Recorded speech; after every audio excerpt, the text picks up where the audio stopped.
now on Sunrise and streaming on CrossroadsToday.com. Victoria's housing market gets mixed reviews. National data shows price drops while local experts say the market stays healthy. What buyers and sellers need to know. And the ransom deadline passes with no word on Savannah Guthrie's missing mother. Plus, Team USA dominates on ice and snow. Women's hockey shuts out Sweden. Curling makes history. And figure skaters chase more gold. The victory is overshadowing Lindsey Vohn's heartbreaking crash. And this morning, we're once again starting out the day with fog, and we're going to have lots more patchy fog for the rest of this week. And we're also going to have some good, solid rain chances this weekend. We'll talk about all that in the weather coming up. Coro traveled to Ganado last night to open the 2026 season. We'll highlight that matchup later on in sports. You're watching 25 News Now Sunrise.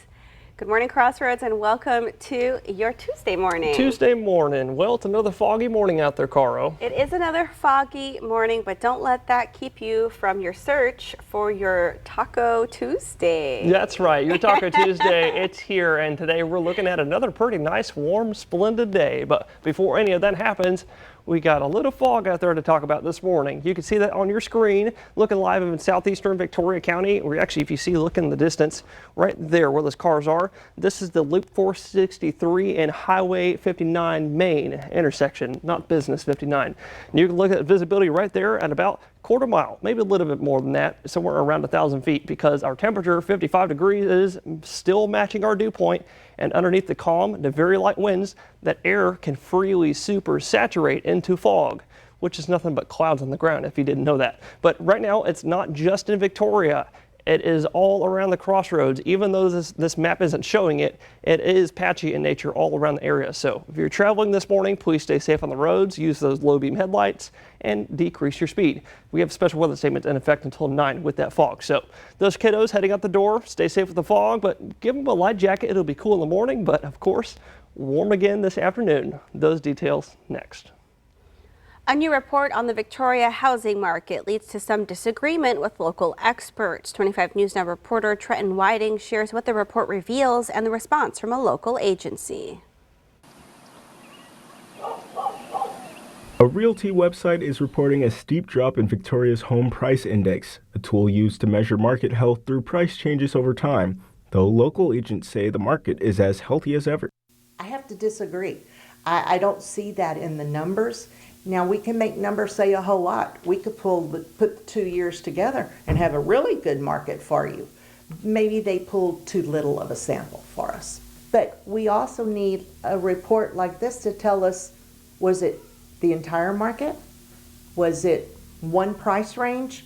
How big was that price range? What sort of sampling did they use? The report mentioned December as a measuring point, saying home prices are down more than 7%. But Gendry says there's a natural dip around the holidays. The year-over-year numbers show a consistent and strong market. January through the end of December, we sold 72 more residences in Victoria, and our volume was up $10,925,000. While HPI and aggregation sites like Realtor.com can provide some info for buyers and sellers, these local experts say residents should seek companies familiar with or based in the areas they want to buy or sell in. The market changes rapidly. Something last year has changed to this year, and you want to put yourself in the best position that you possibly can. Trenton Whiting, KAVU TV, 25 News Now. With the deadline passing in the search for Today's Show host Savannah Guthrie's mother, Nancy, here's ABC's Lionel Moyes sharing Savannah's new plea for help. We believe our mom is still out there. We need your help. Savannah Guthrie pleading for the public's help. The deadline set in ransom notes possibly connected to her mother Nancy's disappearance has now passed. So I'm coming on just to ask you, not just for your prayers, but no matter where you are, even if you're far from Tucson, if you see anything, if you hear anything, if there's anything at all that seems strange to you, that you report to law enforcement. We are at an hour of desperation, and we need your help. That post just hours before a deadline of 5 o'clock last night to send millions in Bitcoin to someone claiming to be Nancy Guthrie's kidnapper. There have been 2 messages from the purported kidnapper that law enforcement sources told ABC News appear to have come from the same sender using the same encryption tools to cover their tracks. But the FBI has not been able to determine whether the demand is credible, saying it's not aware of any continued communication between the Guthrie family and suspected kidnappers, nor have we identified a suspect or person of interest in this case at this time. The investigation now in its 2nd week. Rooftop cameras were inspected this weekend, a car was towed from the property, and officials examined what appears to be a septic tank. Outside Nancy's home, a sign of support, reading, "Dear Guthrie family, your neighbors stand with you." Just like everybody else, it's shocking when it happens in your community. Billboards have also been put up in nearby states, but still no suspects, no new leads, and no proof of life. In the family's most recent video, Savannah thanked everyone for their prayers and love, saying they believe somehow, some way, that their mom is feeling those prayers. Lionel Moyes, ABC News, New York. Lindsey Vonn breaks her silence after her dramatic crash in the downhill race with a torn ACL. Meanwhile, Madison Chock and Evan Bates hit the ice again just a day after their gold win in team figure skating. ABC's Alex Stone reports on their performance. After her frightening and devastating crash on the slopes of Italy, Lindsey Vonn is speaking out. That crash coming just 13 seconds into her downhill race. She was airlifted from the slopes. From an Italian hospital bed, the 41-year-old writing on Instagram, "Olympic dream did not finish the way I dreamt it would. It wasn't a storybook ending or a fairy tale. It was just life." Adding, "My ACL and past injuries had nothing to do with my crash whatsoever." Her teammate Breezy Johnson, who won gold in the same event, says her heart aches for Vonn. Johnson was among the first athletes at the Olympics to find the medals are so heavy they break off of their ribbons. As Johnson was jumping for joy, it broke off her neck and damaged the medal. Don't jump in them. I was jumping in excitement and it broke. I'm sure somebody will fix it. It's not like crazy broken, but it's a little broken. Less than 24 hours after winning gold in the figure skating team event, Madison Chock and Evan Bates back for the rhythm dance portion of ice dancing. The duo is currently in 2nd place. The free dance is set for Wednesday. Team USA also finding success on the ice on Monday. The U.S. women's hockey team beating Sweden 5-0. Carolyn Harvey and Joy Dunn each had a goal and 2 assists. The women play Canada on Tuesday. Chance of USA is curling mixed doubles team. Corey Dropkin and Corey Teesey secured their spot in the gold medal game for the first time in history. Full of energy, the duo pulling off a 9-8 victory over Italy. And pin collecting is always a big deal at the Olympics. This year, crowds gather in Milan to swap pins from games gone by. Kevin Stowers started trading in 1992 at the Atlanta Games. You meet people through the pins that you would never meet any other time. Collectors say the older pins can be expensive, fetching over $1,000 in online auctions. Alex Stone, ABC News, Los Angeles. It's now 6:38 on our Tuesday morning. Here's a look at what's coming up next. Victoria County takes action on roadside litter that threatens to cause flooding. We learn more. Lawmakers are now able to review the full unredacted Jeffrey Epstein files for the very first time. I'm Nicole D'Antonio in Washington with the details as Ghislaine Maxwell appears virtually before Congress. What she told a House committee coming up. And also coming up next after the break in the short-term forecast, you heard me say we might have some rain possible soon as early as tonight. So coming up next, we'll look and see when that might be here.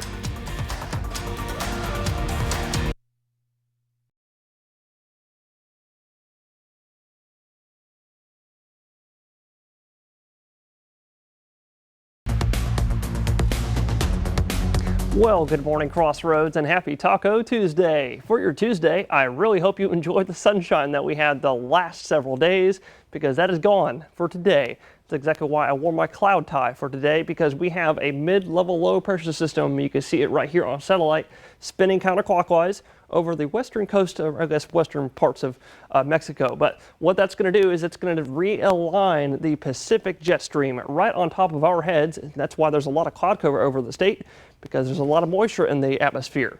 And that will also allow for rain chances, mainly tonight, which you'll see in a second. Your current radar looking pretty clear there, minus a couple light sprinkles heading around I-10 this morning, but our main rain activity, like I said, will be here tonight.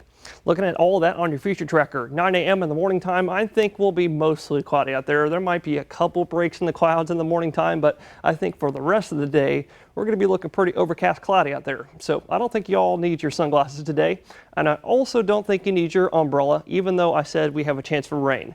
The afternoon hours today, Tuesday, it'll be 10%, 10. That means we'll have a couple areas of this, sprinkles or drizzle possible. Nothing you need your umbrella for. That'll be from 2 to about 5 p.m., maybe 6 p.m. at the latest. But then going into this evening and the overnight hours, that chance will rise to 20%, 20.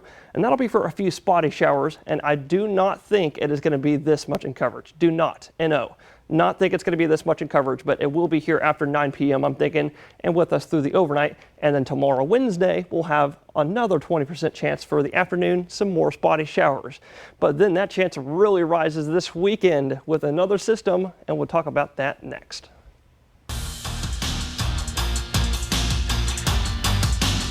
Last night we kicked off the high school softball season with the Cuero Lady Gobblers traveling out to face the Ganado Maidens, and this one was the first game of the year starting off across the state of Texas. And for the 2A Division I state champs, they dominated Cuero, winning 13-0, having 5 runs in the second inning, as juniors Raylan Pena and Caitlin Benavidez both had solo home runs in their victory last night. And after the game, we caught up with the both of them about how they felt getting this open victory and what they're going to work on for future games. I feel good. I think we got out to a great start, obviously beginning, so there's a little things that we got to touch up, but I'm pretty confident with this team and how we started. I think hitting consistently. I think last year it was I was hit or miss last year, so this year just trying to make sure I stay consistent and do what the team needs. Thank you. I feel like it gave us more confidence, and as each and every one of us started to get a hit, I knew I had to do better than that because I got a drop third strike, and then I felt like staying more calm during that at bat and just trusting my bat helped a lot. Now, Ganado softball, they open up the season out 1-0. They're going to be traveling out to Columbus this Thursday for a 3-day tournament action, while Cuero is going to be at the Rice tournament that's going to be happening this Thursday afternoon and going into over Saturday. This is Max Williams, 25 News Now Sports. Developments in the Jeffrey Epstein case. ABC's Nicole D'Antonio reports from Washington as Ghislaine Maxwell invokes the Fifth Amendment before a House committee. For the first time, lawmakers now able to review the unredacted Jeffrey Epstein files in the Department of Justice. There were tons of completely unnecessary redactions in addition to the failure to redact the names of victims. Republican Thomas Massie and Democrat Ro Khanna say the DOJ redacted several names of men they say should be revealed to the public. Massie is threatening to read the names on the House floor, but says he'll give the Justice Department time to respond. I think we need to give the DOJ a chance to go back through and correct their mistakes. Deputy Attorney General Todd Blanche accuses those lawmakers of grandstanding and says the DOJ is making changes. It comes as Epstein co-conspirator Ghislaine Maxwell appeared virtually from a Texas prison for a congressional deposition yesterday. I invoke my Fifth Amendment right to silence. The convicted child sex offender was grilled about Epstein's crimes, but refused to answer, invoking the Fifth Amendment after every question. Maxwell's lawyer says she, quote, is prepared to speak fully and honestly if granted clemency from President Trump. And this morning, a new document claims that in the mid-2000s, President Trump called the police about Jeffrey Epstein. According to the 4-page FBI document, Trump called a man believed to be the former Palm Beach police chief, Michael Ryder, and said, quote, thank goodness you're stopping him. Everyone has known he's been doing this. Trump has long denied having any knowledge of Epstein's crimes. However, the former police chief says Trump was one of the very first people to call when people found out that they were investigating Epstein. Lawmakers on both sides of the aisle are urging President Trump not to give Ghislaine Maxwell any type of immunity or clemency. Nicole D'Antonio, ABC News, Washington. Victoria County Precinct 4 Commissioner Kenneth Sexton says that one of the issues in his precinct should not have to be picking up trash in ditches. It is not only unsightly, it can cause blockages in the culverts that can back up water when it does rain. Beginning today, the county authorized 2 employees through a temp agency to clear the trash from the ditches in all of the precinct's 180 miles of roadway. Sexton says he hopes the public will be more aware of where to throw the trash so that this temporary problem will not become a permanent one. My normal tours of checking out the roads and the bridges and inspecting ditches and things, I just found that there's trash everywhere. I really wish the public would work better on throwing stuff out their window, leaving stuff in the back of the pickups. There's everything from Whataburger bags to feed sacks to cups to just garbage.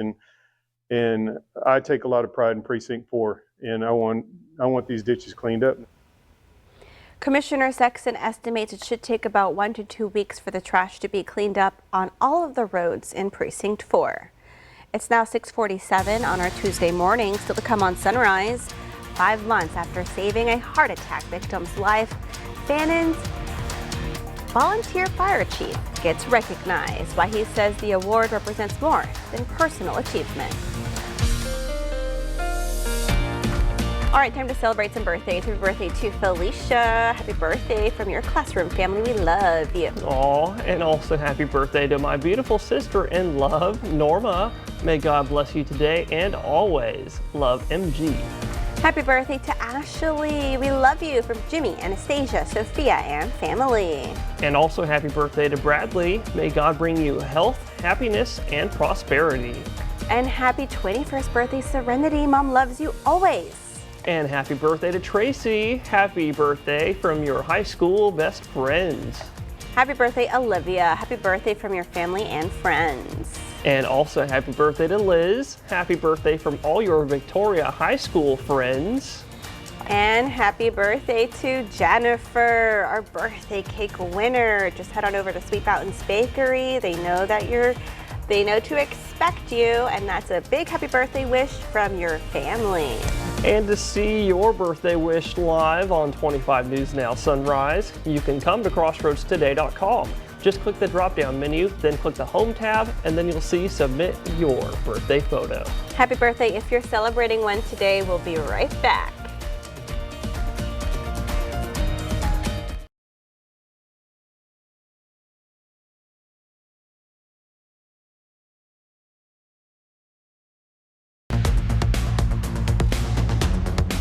Well, good morning, Crossroads. For your Tuesday, you heard me say it's going to be another warm day, of course. We live in South Texas where we're warm like 70-80% of the year. We're looking for a high of 78 today in Victoria underneath the cloud cover, and our 10% afternoon rain chance picking up to 20% for tonight. That's going to be 10 degrees above where we're supposed to be for our average high, and low temperature tonight, that'll get down to 60, I'm thinking, in Victoria, maybe upper 50s. That's going to be about 13 degrees above where we're supposed to be. Now, rain, we desperately need it, and I mean desperately need it. We are 2.5 inches under where we're supposed to be at this time of year. To date, from the beginning of the year till now, we've only received 0.8 inches of rain in Victoria. That's all the way till now, today's the 10th, to February 10th. But coming our way this weekend, there is some hope on the horizon. Much better hope than what's coming our way tonight. 20% tonight and into tomorrow, Wednesday, another 20%, but 60% on Saturday. That's going to be Valentine's Day, and also 20% for Friday night preceding that. Now, before any of that gets here, we also have morning fog for the rest of this week. So if you're going to be traveling any of these mornings, please stay safe. Going into the weekend, this front should clear out our fog with some breezy northwesterly and southwesterly winds, gust up to 35 at times, I'm thinking. Now, that front and the rain, it's not coming off of this one. It's coming off of this low system, which is going to come off of the Sierra Madre Mountains later this week and bring us the Pacific jet stream on top of our heads to bring us some good rain chances Valentine's Day, Saturday. We'll talk about all that and more later on Sunrise. A split-second decision leads to a life saved. A local volunteer fire chief is being honored for extraordinary bravery. 25 News Now reporter Ray Mosley shares the inspiring story of the volunteer fire department chief and the moment that earned him a life-saving award. On September 1st, 2025, Drew Pilkington was called out to a neighborhood near Goliad County to assist someone who had a heart attack. When he arrived, he immediately started to perform CPR and eventually bring the person back to life. 5 months later, he's recognized for the Heroic Lifesaver Award. Pilkington relied on his training and experience to bring the man back to life. The award is not something that I take, with great personal gratification, but it's the awareness. It's awareness for the public to be recognized that we do have personnel out there that are saving lives. The award is open to firefighters and anyone who's performed CPR or resuscitation. Pilkington says he wouldn't be able to save lives without the support of his community members. It's very rewarding to be able to know that, you were able to continue this person's life, that I was able to bring life back to him for his family and for his relatives. A moment of quick action turned into a second chance at life, proving that people like Drew Pilkington are making a life-saving difference every day. Ray Mosley, KAVU TV, 25 News Now. Pilkington says the skills that saved a life aren't reserved for first responders, and the Fannin Volunteer Fire Department is opening the door to anyone who wants the training. Still to come on Sunrise, news to know before you go. The Dow hits another record high as tech stocks power markets higher to the start of the week.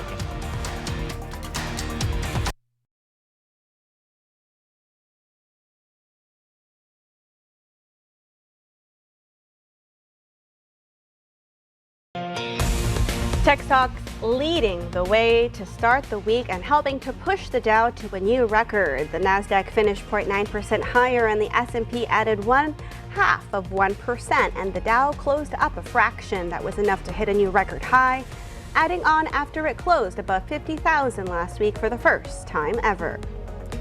President Trump wants to stop big investors from snapping up single-family homes, but Congress may not be on board with the idea.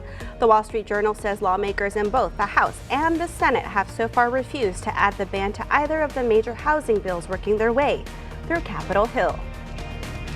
There's a new war in weight loss. Novo Nordisk, maker of Wegovy, is now suing telehealth company Hims & Hers. Novo is accusing the company of infringing on its patent after Hims & Hers announced it would sell a compounded version of Wegovy for $49 a month. Hims & Hers has now abandoned that plan. And Target says it is going to cut around 500 office and supply chain jobs, but plans to spend more on employees in its stores. And now let's get a look at our forecast with Parker.